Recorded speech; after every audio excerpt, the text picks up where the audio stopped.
Bedeutet das Abschaffen von Hierarchien automatisch Chaos? Und können wir hierbei etwas aus dem Tierreich lernen?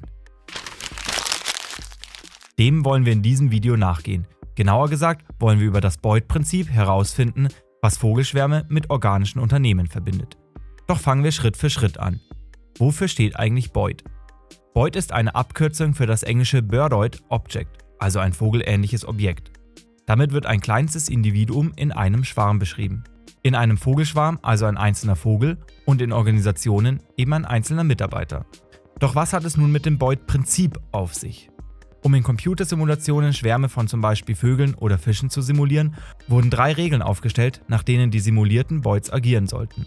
Diese sind Separation, Alignment und Kohäsion. Deren genauere Bedeutung erkläre ich später noch. Nun zurück zu der Frage, was das Ganze mit organischen Organisationen ohne Hierarchien und Vorgesetzten zu tun hat. In Fisch- und Vogelschwärmen gibt es auch keine Hierarchien.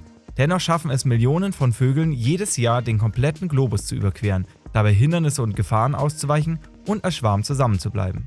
Die Idee ist nun, dass du die vorher genannten Regeln für das Schwarmverhalten auf deine Organisation anwendest. Damit entwickelt sich ein organisches, emergentes System. Doch was bedeutet es, diese Regeln auf ein Unternehmen anzuwenden? Die Gründer von Netlight Consulting, einer schwedischen IT-Beratung, haben das in ihrem Buch Harder, Better, Faster, Stronger beschrieben. Bevor du die Regeln des Boyd-Prinzips in einem Unternehmen einführst, müssen noch einige Strukturen angepasst werden. Zunächst einmal muss jeder Mitarbeiter sich auch als ein Teil des Schwarms identifizieren. Auch muss die Idee von innen gestaltet und gewollt sein. Damit im nächsten Schritt Vorgesetzte überflüssig und Hierarchien aufgelöst werden können, müssen Mitarbeiter führen und folgen zugleich. Statt Vorgesetzten sucht sich jeder Mitarbeiter Vorbilder, welche auch wechseln können. Durch die gegenseitige Vernetzung mit Hilfe von Vorbildern entsteht ein Schwarm. In diesem wird davon ausgegangen, dass jedes Mitglied gute Absichten hat und man sich gegenseitig vertraut. Schauen wir uns also die Regeln des Boyd-Prinzips genauer an und wie sich diese im Unternehmen auswirken.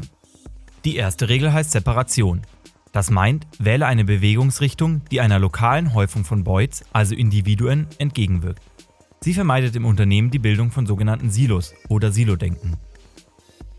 Die zweite Regel ist Alignment.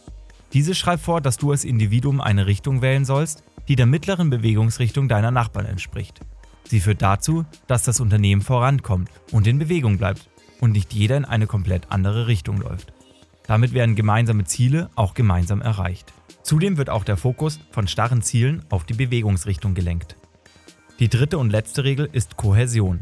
Sie lautet, bewege dich zur Mitte des Schwarms.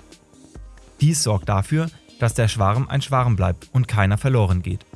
Dabei ist es auch möglich, dass neue Wege ausprobiert werden. Wenn ein Mitarbeiter einen neuen Weg ausprobiert und dieser gut genug ist, werden andere folgen und der Schwarm bekommt eine neue Richtung. Ansonsten bewegt sich der einzelne Mitarbeiter wieder zurück zu dem Schwarm. Zudem sorgt sie dafür, dass alle gemeinsam als ein Schwarm funktionieren. Somit ist jedes Individuum für sein eigenes Verhalten selbst verantwortlich und ist sich seiner Umgebung stets bewusst. Ein Schwarm bildet sich und dieser ist größer als die Summe aller Einzelnen. Dabei entstehen positive Synergieeffekte.